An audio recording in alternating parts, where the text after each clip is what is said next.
नमस्कार दोस्तों, स्वागत है आपका हमारे चैनल लर्न एंड ग्रो में। आज हम बात करेंगे जो लॉजिक बॉम्ब्स होते हैं वो क्या होते हैं। साइबर सिक्योरिटी के अंदर ये वीडियो लेंगे और ये किस तरह से काम करते हैं इसको जानेंगे।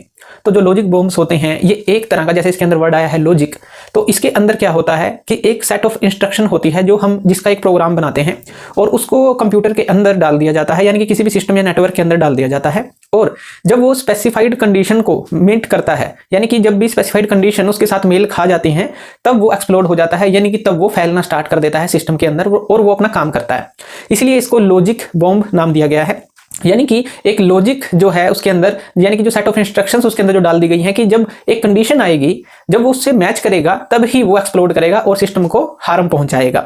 अब ये क्या होता है, ये जो अटैकर्स होते हैं कुछ इस तरह के सॉफ्टवेयर्स बना देते हैं या सॉफ्टवेयर के अंदर इस तरह का कोड डाल देते हैं। जैसा कि हमने कहा कि जब भी जो कंडीशन उसके साथ मैच होती हैं, जो स्पेसिफाइड कंडीशन उसमें डाली गई हैं, तभी वो जो वायरस है वो एक्टिवेट हो जाता है, जो मालवेयर है वो एक्टिवेट हो जाता है और वो कंप्यूटर सिस्टम के अंदर या नेटवर्क के अंदर जहां पर भी हमने उसको उपयोग करना है तो वहां पर वो जो है अपना काम करना स्टार्ट कर देता है।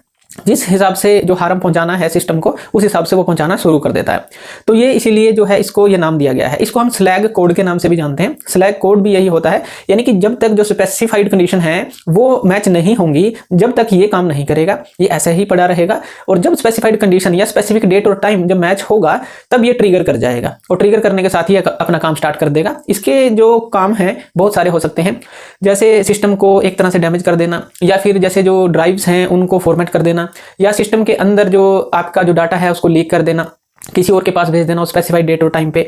इस तरह की ढेर सारी जो चीज़ है, या आपके सिस्टम को फ्रीज कर देना, बहुत सारी चीज़ें हैं इसके अंदर जो आ सकती हैं। यानी कि वो जो है अटैकर के ऊपर है वो क्या चाहता है। अब यहाँ पर जो हमने वर्ड यूज़ किया ट्रिगरिंग, कि इसकी जो ट्रिगरिंग है इसका क्या मतलब है।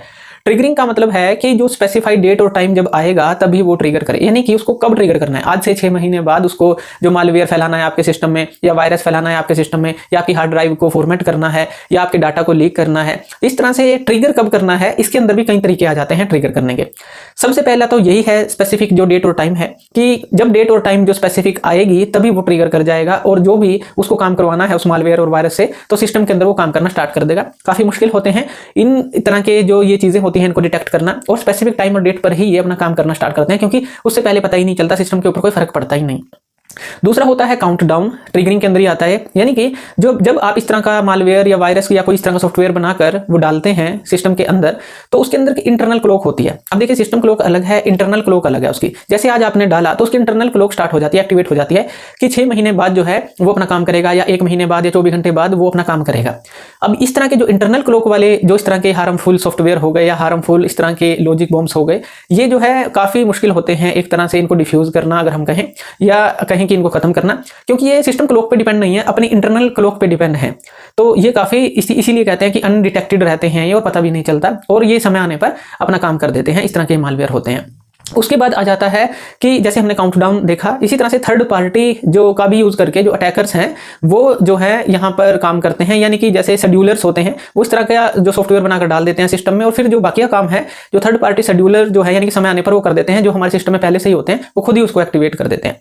उसके बाद बात करें जो रीसेट की, यानी कि इसको जो है जैसे हमने बात की कि अगर इसको आपको इस तरह का जो मालवेयर जो है या वायरस जो है इस तरह से डाल दिया जाता है कि आप जो है उसको रीसेट कर सकते हैं, यानी कि उसको डिफ्यूज नहीं कर सकते लेकिन उसका समय बढ़ा सकते हैं, एक्सटेंड कर सकते हैं। तो ये भी जो है ट्रिगरिंग के अंदर आता है कि अगर आप उसको रीसेट करते भी हैं तो फिर भी जो है जैसे 1 दिन उसने दे दिया आपको, 2 दिन आपको दे दिया, तो वो जो है एक तरह से एक्सटेंड हो जाता है लेकिन वो डिफ्यूज नहीं हो पाता। तो इस तरह के भी ट्रिगरिंग के अंदर ये जो चीजें आती हैं। उसके बाद आता है जो स्टेट है, यानी कि अगर स्टेट चेंज करते हैं आप, इसकी जो सिस्टम की स्टेट की बात हो रही है, यानी कि कंडीशन की बात हो रही है, कि अगर आप उसकी रजिस्ट्री को चेंज करने की कोशिश करते हैं, आप उसके अंदर कोई भी फाइल को मॉडिफाई करने की कोशिश करते हैं, या इस तरह की कुछ कंडीशंस उसके अंदर पहले ही होती हैं, सेट ऑफ इंस्ट्रक्शन होती हैं कि अगर आप वो चेंज करेंगे तब भी वो जो है एक्टिवेट हो जाएगा। यानी कि कुछ भी तरह की आपने सिस्टम के साथ छेड़छाड़ की उसको डिफ्यूज करने के लिए या उसको चेंज करने के लिए, तब भी जो है वो एक्टिवेट हो जाते हैं। तो यानी कि ये जो है काफी एक जो मालवेयर और वायरस जो काफी एक अनडिटेक्टेबल रहते हैं, और ये अपना काम जो है करते हैं समय आने पर, या प्रॉपर जो है कंडीशन जो उनको दी है वो आने पर। तो इस तरह से ये जो है काम करते हैं। तो थैंक यू वीडियो देखने के लिए, और इसी तरह की वीडियोस के लिए आप हमारे चैनल लर्न एंड ग्रो पे हमें सब्सक्राइब कर सकते हैं। धन्यवाद।